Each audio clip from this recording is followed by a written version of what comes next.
Earth scientists create jump gates. In 2022 AD-184 NT, Ashizawa Kazuko made a startling discovery. It was indeed possible to travel faster than the speed of light with finite energy. Kazuko had successfully established the principle of the tunnel jump. Skepticism was rife, but repeated experiments showed that the previously unknown student was indeed correct. Very soon, two huge jumps were built, one sent to Mars and the other to Proxima Centauri, in humankind's first attempt at interstellar travel. In 2041, contact with a ship carrying the Proxima Gate was lost, but after a year of frantic research, the Sol Gate once again found a connection. Scientists were stunned to discover that it had not connected with the Proxima Gate, but an unknown gate in a distant region of the Milky Way. Utterly by chance, humankind had stumbled across an entire network of jump gates of unknown origin. It was an invitation that could not be turned down. The flight of the winter blossom. With a connection to the vast alien jump gate network established in 2042 AD, the scientific community of Earth and the USC worked together to build Earth's first interstellar ship. The entire population of Earth was swept up in an unprecedented level of star fever, and the project took place under immense pressure. But 3 years after its construction began, in 2046 AD, the USCSS Winter Blossom, captained by Renee Farnham, was ready to face the stars. After a 2-year journey through the jump gate network, the Winter Blossom returned to Earth with results suggesting hundreds, possibly thousands of star systems. However, there was no trace of the gate's builders or any other intelligent life. Humanity, it seemed then, was alone. The Terraformer project begins. In the wake of the USCSS Winter Blossom's discovery of an entirely empty alien jump gate network, there were immediate and numerous calls for a colonization program. While rendering planets suitable for human habitation was possible with then modern Terran technology, it was still slow and arduous. Instead of sending human crews out for decades to complete this task, fleets of intelligent robot vessels, terraformers, were designed and built to complete it with speed, efficiency, and far less risk. Over the course of 30 years from 2066 AD, the first, second, and third terraformer fleets were sent out into the network to terraform a dozen planets inside their stars' biospheres. The Terraformer project is terminated. The use of artificially intelligent ships to help in Earth's colonization efforts sent shockwaves across the scientific community. Many argued the move would drastically accelerate the terraforming process without incurring the resultant increase in construction costs. And it was undeniable that there were huge economic and social benefits to humankind. Others questioned whether the use of truly intelligent machines was in fact slavery. Many were drawn into countless arguments over the definition of sentience. The Terraformer project's condemnation, though, came in the form of mathematicians and programmers that proved without a doubt that goal drift, changes made to the original programming of the terraformers caused by machine evolution, could not be ruled out. This, they argued, was a profound danger to intelligent life throughout the galaxy. In 2099 AD, the world government ordered that a safe self-destruct program be patched into the first, second, and third terraformer fleet's software, causing the immediate destruction of all terraformer units. The Terraformer conflict. In 2145, fleets of mutated, long-forgotten terraformer ships, thought destroyed by the safe self-destruct command issued 45-6 prior, appeared in orbit around Earth. Their terraforming tools turned into weapons of war. as billions died in the ensuing firefight around Seoul. The USC was caught unprepared, with few ships and minimal crews on each. The war put all previous conflicts to shade. In 2146, the crew of the USCSS Dragonfire, Nathan Ridley Gunn, Paul Ventura, and Frank de Vries, lured the terraformer away from Earth through a jump gate connected to the larger alien network, stumbled upon by the USCSS Winterblossom.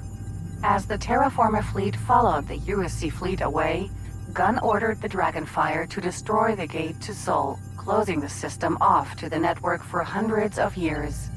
Earth was saved, but across the network, the terraformer war raged on. Many Terran colonies were raised before the ever-dwindling USC fleet could bring the machines to book. First contact with the Pyramid. In the wake of the terraformer conflict that had seen the Argon separated from their Terran roots, paranoia was so rife among them that peaceful negotiation between them and the first alien species they encountered was difficult to induce. First identified by the Argon as xenomorphs, then as xenon, before the word was irrevocably connected with the descendants of the terraformer fleet, tentative diplomatic talks with the Pyramid began in 130 NT, after years of small skirmishes, wherein both races had refused to identify themselves. Progress was slow, with neither race trusting the other, but eventually trade and information exchanges were negotiated that benefited the Argon and Pyramid both, technologically and culturally. Foundation of the Federation.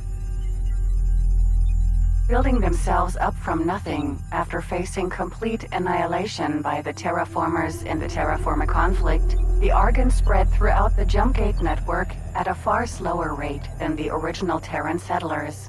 During this time, there were of course many disagreements over the direction of the Argon people, leading to the secession of both the Hatikva Free League and Free State of Solara from Argon Prime leadership.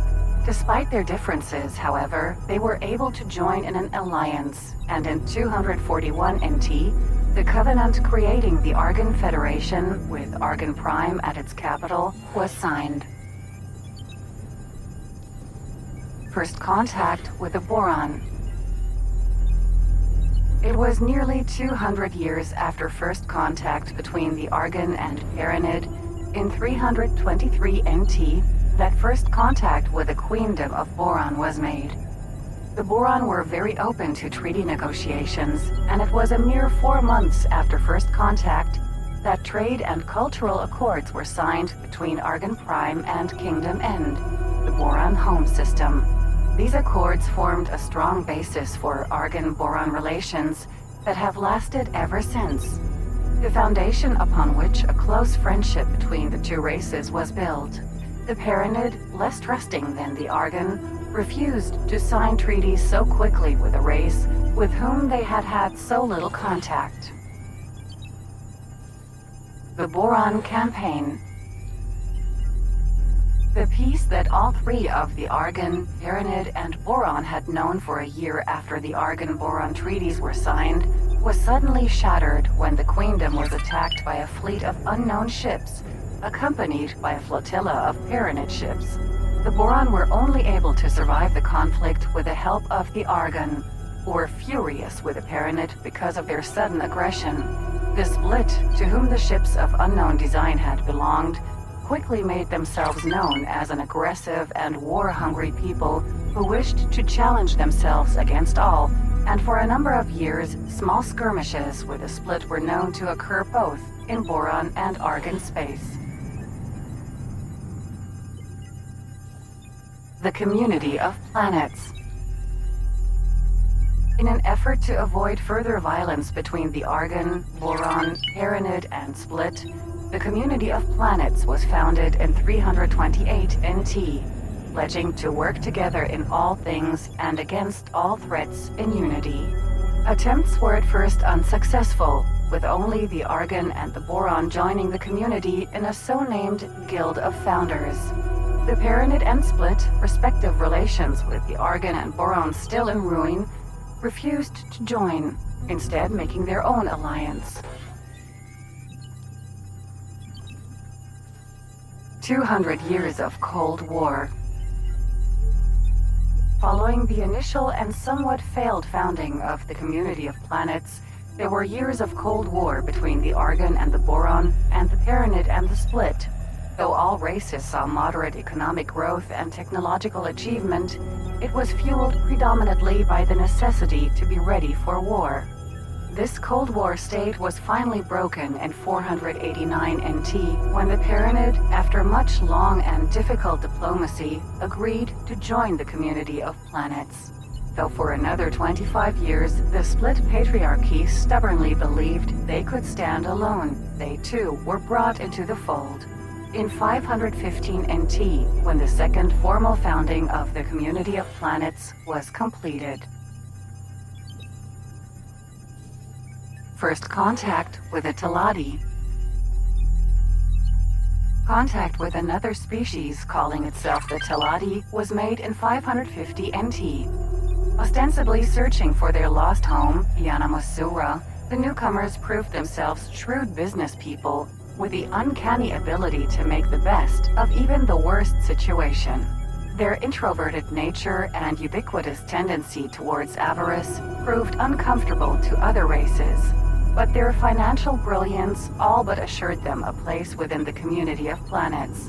Such was their dominance over other races in business and economic fields that the Teladi quickly became the primary financial power within the community, even introducing the credit as a community-wide currency to great success. Evolution of the Xenon. It is unknown how many terraformers ignored or survived the safe self-destruct order issued by the USC in 2099 AD, though it is suspected that most that did were part of the Second Fleet that was furthest away when the order was given. Over the years since, the word xenomorph, and then xenon, has been intrinsically connected to the self-controlled and seemingly intelligent machines that have plagued not just the Argon, but all members of the Community of Planets. If, as rumored, they are the descendants of these Second Fleet terraformers, then any hint of their objective to create beautiful Earth-like world is gone, replaced by an almost obsessive vendetta to annihilate all sentient biological life. Arrival of USCX and Kyle Brennan. No one would have imagined that at the peak of xenon activity in the Community of Planet, in 742 NT, a ship from Earth would arrive in Seaswell, a star system controlled by the Teladi Company, using a functioning jump drive.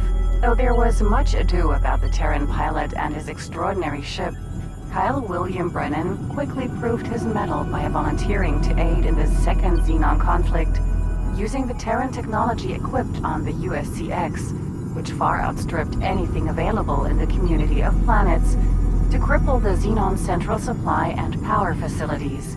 For this feat, Brennan was named the hero of the xenon conflict.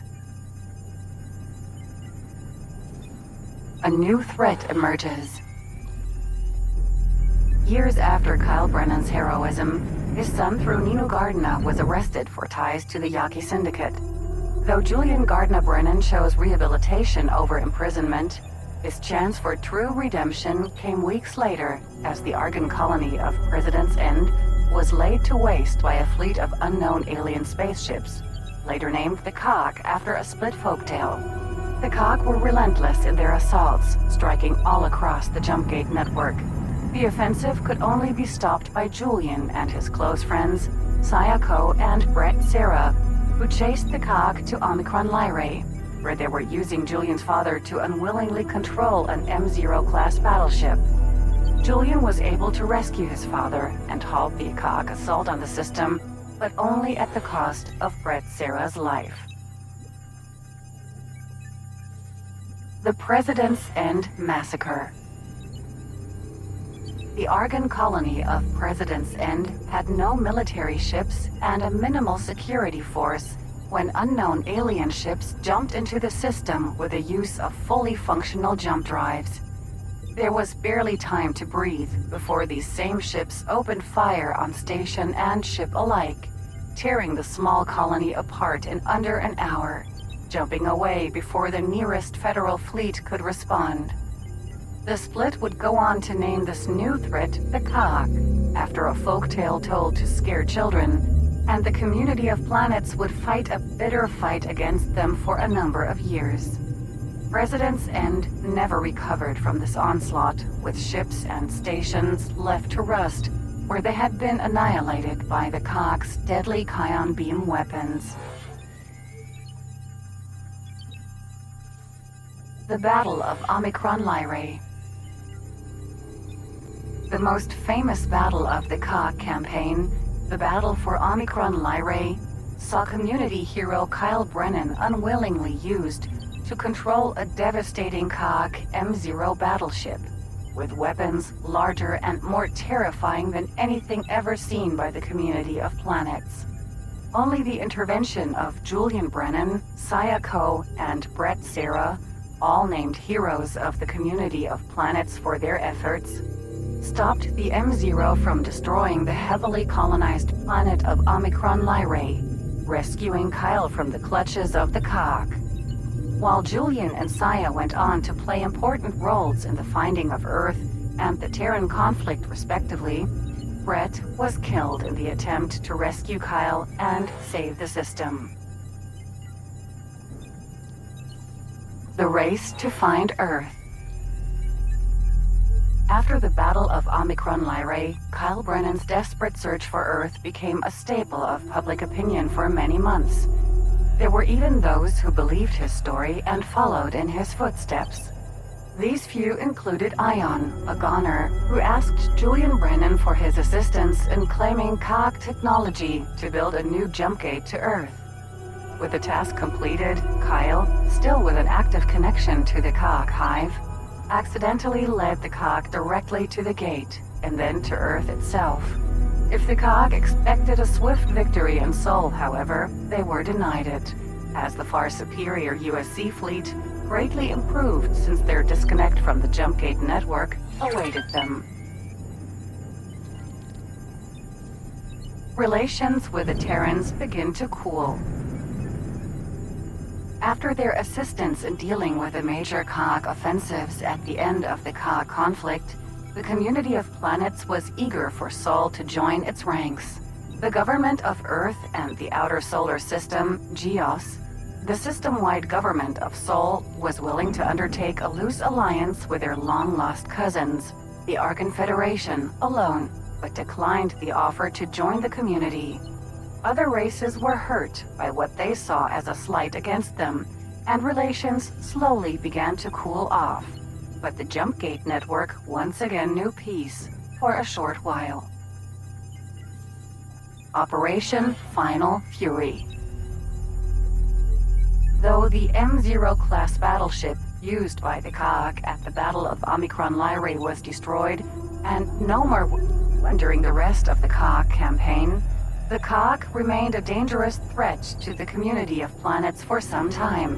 The tide only turned against them when a connection to the Sol Gate was re-established, and the technologically advanced USC fleet were able to stifle the last major Cock offensive.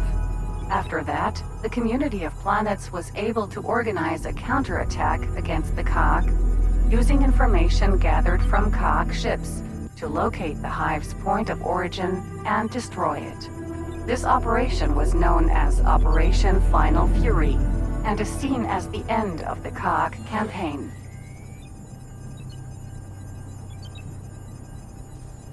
Tensions build over AGI usage. In the centuries since Nathan Argon destroyed the jump gate leading to Sol, Terrans had fostered a deep distrust of any and all artificial intelligence, something that, despite the threat posed by the Xenon, had not been mirrored by the community of planets. The Terrans made it quite clear that they would not allow their mass-produced ships to be artificial intelligently controlled, nor would they allow artificial intelligently controlled ships to enter their space. Additionally, they bid the community to allow computer-controlled ships to be inspected by the AGI task force for any potentially dangerous intelligent systems. The community of planets refused, strictly determined that AGI never again become a threat to Sol. The Terran government ordered the USC and ATF to fly into Argon space. The Terran conflict. The community of planets was quick to see the Terran fleet moving through Argon space as an act of aggression and reacted accordingly. War fell onto the Jumpgate network once again, and thousands more were killed as the community came to realize just how advanced Terran technology was in comparison to their own. There was no hope of the Argon Federation being able to defeat the USC in a direct confrontation. Instead, they drew on terraformer technology developed in secret by the Barrel. New CPU ships and assembler drones were built, with new jump gates also built to maintain supply lines. The destruction of the Taurus Eternal. Saya Ko, serving for some time as an Argon Secret Service agent on Earth, feared greatly that the Terran conflict would lead to the defeat of her beloved Argon Prime.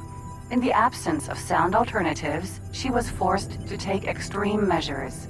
She and Sherman Hyatu, an Argon double agent stationed in the Sol system, devised a plan to destroy Earth's last line of defense, the Taurus Eternal, coordinating with the Federal and Barrel fleets to strike the planet as soon as the space station had been removed.